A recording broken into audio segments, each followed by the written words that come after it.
Am găsit, dragi prieteni, la un nou episod din SAMP, bine mai exact un episod așa informativ.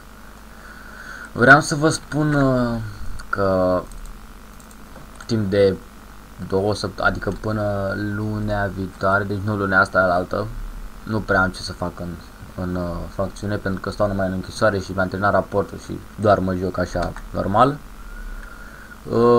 Ca să mai fac episoade, facem un Q&A, primul Q&A de pe canalul ăsta.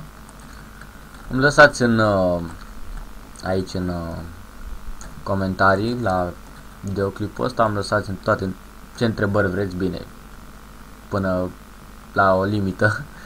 Ce întrebări vreți, nu știu, întrebări despre mine, cum fac și alții, să mai treacă timpul până mergem după roburi. Deci îmi lăsați în episodul ăsta, în descriere, întrebări. Dacă vreți propuneri, dacă vreți să vă învăț, nu știu, tutoriale, de exemplu, uite, Mega Jump, dacă vreți să vă învăț. E mai greu, mai simplu, așa, mai greu, mai simplu, depinde cine învață mai repede. Da, deci, m-am spus, pentru că acum nu prea am ce să filmez, doar paintball, nu știu, eventuri, nu prea, adică e plictisitor să te uiți, asta vezi aproape la oricine.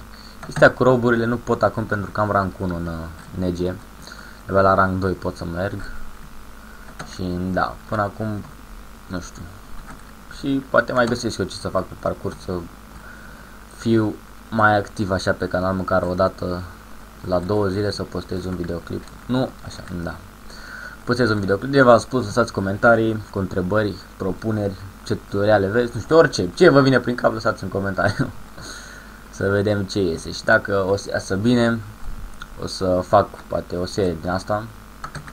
Da, vedem. Deci, v-am spus, întrebări, păreri despre, nu știu, cum sunt până acum, întrebări despre mine, propuneri, tutoriale, v-am mai spus o dată, v-am spus de 2 ori. Deci, atât a fost cu acest episod, de fapt, videoclip informativ. Noi o să ne revedem dacă strâng destule întrebări, o să le citesc și o să încerc să fac videoclipul și o să las până mâine sau dacă se strâng mulți până diseară. Deci ne vedem, de fapt ne auzim ori diseară, ori mâine. Baftă!